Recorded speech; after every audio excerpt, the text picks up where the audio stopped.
morning.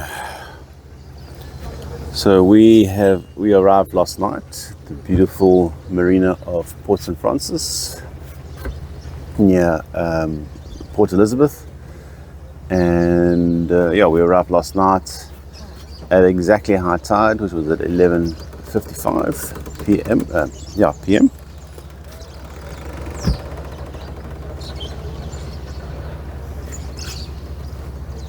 And today we're going to just get a couple of things done on the boat before we leave again. More fuel, more water, and just check a couple of things on the boat. I want to get someone to dive under the boat and just have a look, because we did hit a fairly big tree stump along the way 2 nights ago. It is day 5. And so I just want to make sure that everything is okay underneath. We have got a bit of an issue with the diesel tanks. There seems to be a leak somewhere on one of the tanks, so we're going to try and get that sorted out as well. But otherwise we're good. It's a good day in South Africa on the coast. And we're excited to continue the journey. So we'll get a couple of things done today on the boat, as I said, and then we shall be on our way again. Cheers. If you're ever coming up or down the east coast of South Africa, I would recommend stopping in at Port St. Francis. The marina is beautiful and clean. The people are very friendly, very helpful. They have 2 boat chandleries that are stocked with everything you need for your boat. Port St. Francis is a working harbour with a large amount of chocker boats. Now, in case you're wondering what chocker boats are, they are basically boats that trawl for chocker, or as we all know it as squid or calamari. Okay, just an update. It is day 7, Friday. We arrived at Port St. Francis on the 9th, which was a late Tuesday evening, and the plan was just to spend the day on Wednesday and leave Thursday. However, we decided to did a big boat shakedown and a check, because we noticed on our way about 3/4 of the way to Port St. Francis, we noticed the boat was crabbing a lot. And the autopilot was really struggling to hold its heading.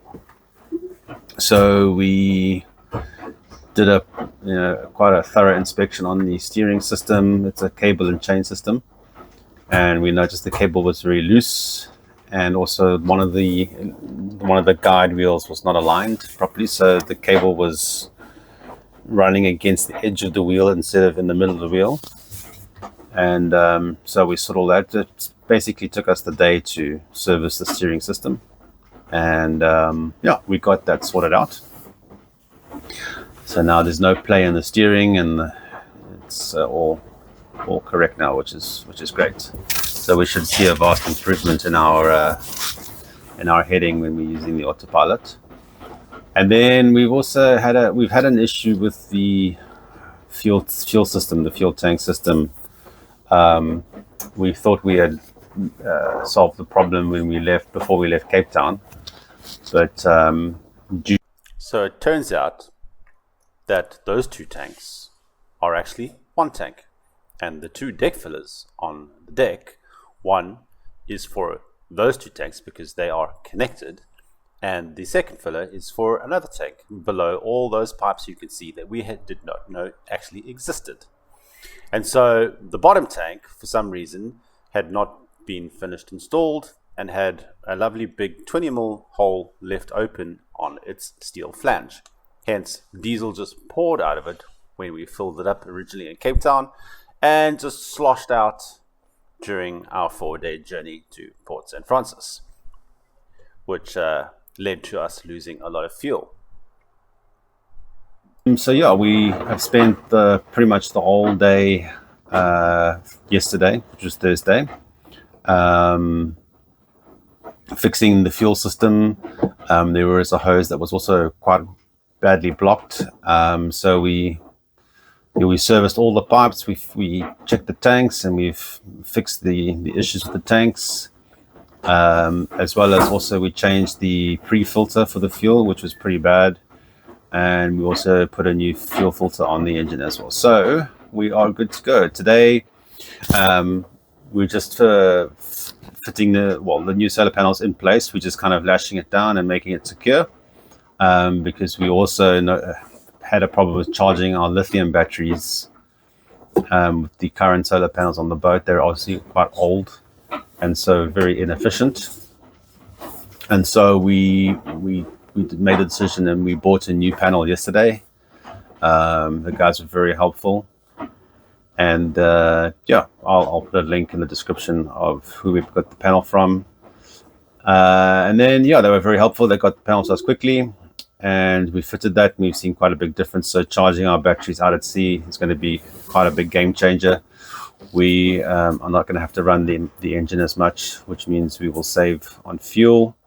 And even if we did run the engines, we can't really charge the batteries, the lithium batteries, with the alternator, because it's not set up for charging lithium batteries. The alternator on this boat is only set up for charging the gel and lead acid batteries.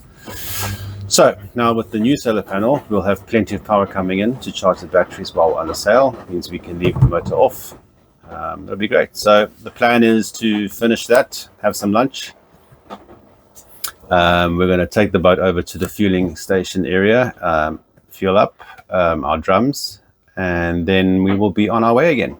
All right, so we've left our mooring, and now we are going to put some fuel, and then we will be on our way. So we have to come around the corner from our mooring down over there, and then we have to come around into the commercial area to fill up. Hopefully they're a bit cheaper here than they were in Cape Town. I think diesel has gone down since we left, so yeah, all should be good. Boat's looking good, ship shape. Excited to get on the way again. Looks like we've got a light southeast blowing, so see how it goes. As we left Port St. Francis, we thought this would be the next leg of our journey, but little did we know we were not going to get very far. Less than 5 nautical miles from Port St. Francis, we noticed the engine started to make a horrible clanking noise, and decided that it was a risk not worth taking, and turned around and took our sad engine back to Port St. Francis. Just as well we did, because what we would discover next would cause us to be stuck there for the next 5 days.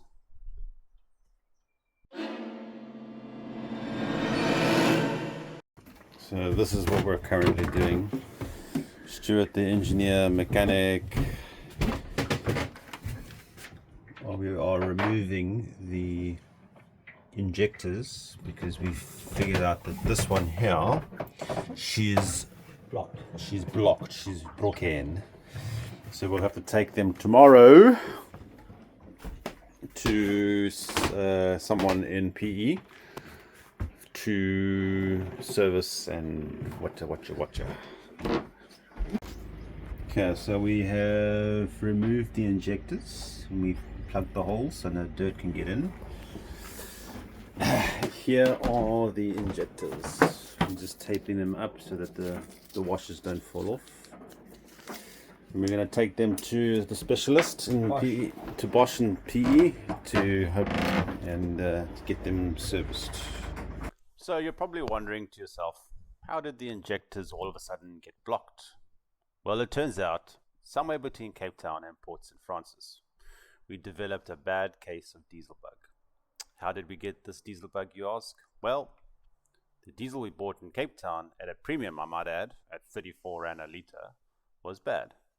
It had a lot of dirt in it and water, which we only became aware of when we arrived in Port St. Francis.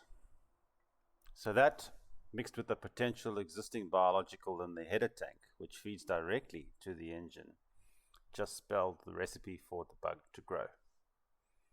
After visiting Bosch and PE, they were very professional and very helpful, but sadly only confirmed what we suspected. All 4 of our injectors were dead, toast, kaput, cannot be fixed. And on top of that, they had no stock for new ones and would not be able to get it to us in a timely fashion. So we said our thank yous and found another very helpful company called Diesel Electric. And the technical salesman said that he could get the injector nozzle heads overnight. All he needed was the part number. And so, with some prayer and hope, he was able to get us the injector heads, and we had the engine back up and running again. After treating the diesel bug, of course. We used a product from Worth called Diesel Cure, and it worked wonders in getting rid of the diesel bug. Also, a very helpful neighbor in the marina had a little bit of a product called Diesel Doctor. It was a tiny amount, so we used it as well. But we think personally, I think the combination of the diesel bug, Diesel Cure, and Diesel Doctor did the trick. It did take a number of cleaning the filters out during our journey to Durban to clean out the remaining sludge in the tank. So every half an hour to an hour we were stopping, cleaning the filters out, and so on and so on. Also, getting filters for the engine, which is the Volvo D255, was very difficult in PE. Luckily, I have a friend in Durban who's in the diesel game, and he was able to get us more spare filters for us, as we had already used the spare filters that we had bought in Cape Town. All right, this is take 2. We are now on our way again. Now that we've Now that we have fixed our engine and the diesel problem has been sorted out.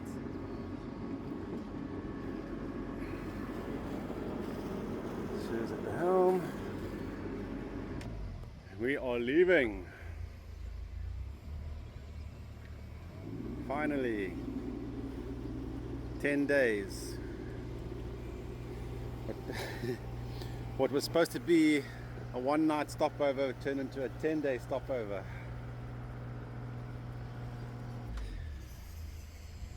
I suppose that's just part of life and part of sailing, huh? Things don't go the way they should, or the way you expect them to.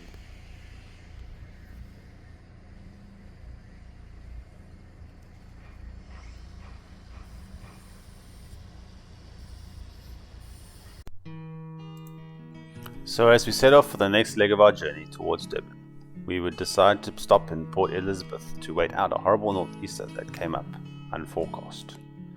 Thank you for watching the episode 2, and if you haven't watched part 1, I highly recommend going back and watching it. Don't forget to hit that like button and subscribe to the channel. It's free and it will really help my channel grow. Leave a comment below with any questions you may have, and please be respectful. See you in episode 3 as we continue our journey to Madagascar.